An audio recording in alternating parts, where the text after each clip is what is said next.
Hello friend, তোমরা সবাই কেমন আছো? আশা রাখছি তোমরা সবাই অনেক ভালো আছো। দেখো আজকে আমি সারাদিন কি খাই হসপিটালে, সেই একটা ভিডিও তোমাদের জন্য নিয়ে আসলাম। ঘুম থেকে উঠে আমাকে দিয়ে দিল ব্রেড, বাটার, ডিম সেদ্ধ আর ব্যানানা। কিন্তু বিশ্বাস করো, ডিম সেদ্ধ খেতে আমার একদম ভাল লাগে না। এর জন্য আমি ব্রেড আর ব্যানানাটাই খেয়ে নিলাম। এটা খাওয়ার কিছুক্ষণ পরে আমাকে দিয়ে গেল 1 গ্লাস দুধ।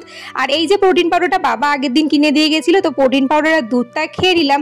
খাওয়ার পরে ভাবলাম যে চলো একটা বিস্কুট খাই, কারণ সকালবেলা এইসব খেয়ে আমি পেটটাকে ভরিয়ে রাখি। এখানে একটা বিস্কিট খেয়েছি, তার কিছুক্ষণ পরেই আমাকে দিয়ে গেল 1 গ্লাস লস্যি। লস্যিটা তো ভালো ছিল, কিন্তু আমার ভালো লাগেনি।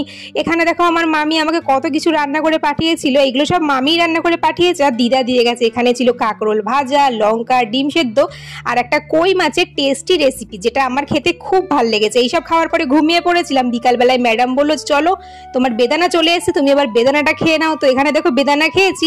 আর এই যে টক দই, এটা আমার দুপুরের টক দই ছিল, সেটাই এখন খেয়ে নিলাম। আর এখানে চাউমিনটা দেখতেও যেমন খারাপ, খেতেও ঠিক সেরকমই খারাপ। তো এখানে আমি ভালো করে চাউমিনটা খেলাম আর সোজা রাত্রিরে চলে আসলাম। রাত্রে খেয়েছি দুধ, কলা, মুড়ি, আম ছিল। টাটা বাই, ভালো থেকো সবাই।